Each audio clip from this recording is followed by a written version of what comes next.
Why does evolution matter now? Evolution matters now because it happens every day in our lives. A perfect example for looking at this is in sicknesses which are caused by microbes. Microbes are small particles that are able to cause disease in human beings. They include things such as bacteria, viruses, mycobacteria, fungi, and their evolutionary world in which they try to survive is inside the human being. Viruses, bacteria, and other microbes may be all but invisible to us, but that doesn't mean we don't play a huge role in their evolution. The way we use antibiotics, for instance, has a lot to do with which ones survive, the helpful ones or the harmful ones. Tuberculosis, the leading infectious killer of adults in the world today, is caused by bacteria.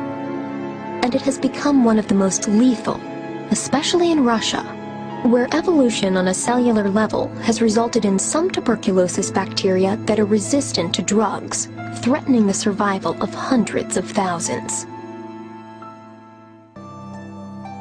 Treatment begins with one medication.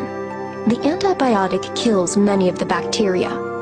A second dose of the antibiotic kills off even more bacteria, but still some remain alive, resistant to the antibiotic.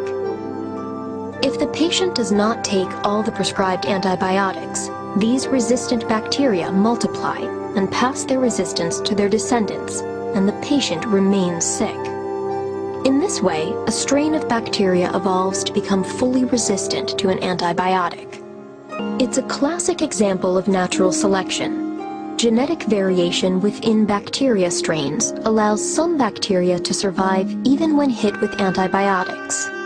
These surviving bacteria are selected and continue to evolve. That is, survive and reproduce over time, unless treatment is thorough. A single bacterium can reproduce 1 million times in a single human lifespan.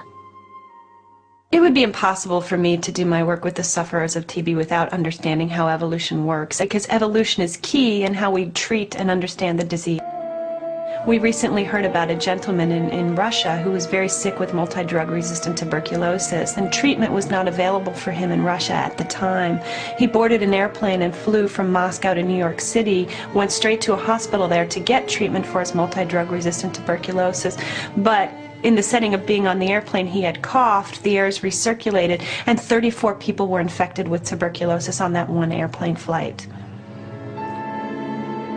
In the United States, about 10 to 15 million Americans are infected with TB bacteria, and at least 1 million are expected to develop the disease.